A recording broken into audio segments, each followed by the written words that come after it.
Загриженост низ целиот свет денеска за сите кои ги користат мобилните телефони на Huawei, откако интернет пребарувачот Google одлучи да го забрани апдейтувањето на оперативниот систем Android за кинескиот производител. Google најави дека по одредбата на Белата куќа овој технолошки гигант да биде ставен на црната листа на соработници и по направените анализи, новите дизајни на смартфоните на Huawei нема да имаат пристап до Google апликациите YouTube, Google Map, Gmail, Google Play Store. Од Huawei, кој е втор во светот најголем производител на смартфони, денеска преку соопштение ги смируваат своите корисници дека ќе продолжат и натаму да им пружаат безбедносни ажурирања и услуги на паметните телефони и таблети. Објаснуваат дека заедно со Google соработувале на проектот за развој на Android системот, за чиј раст тврдат дека можат да продолжат и сами.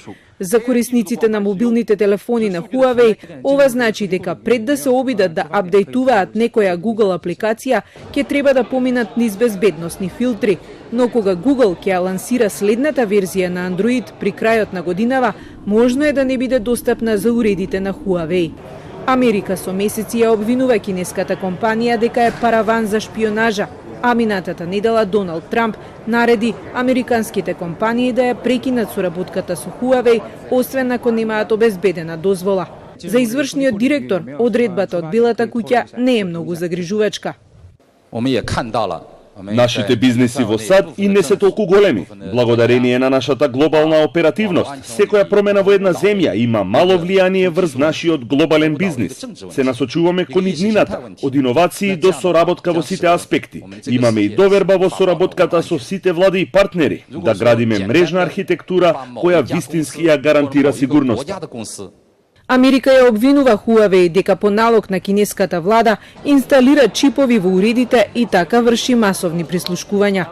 Брзо по одлуката на Google, денеска 3 водечки производители на чипови во светот ја откажаа соработката со Huawei. Според аналитичарите, штетата за оваа компанија е краткорочна, затоа што тие се подготвени за вакви блокирања и веќе имаат план Б.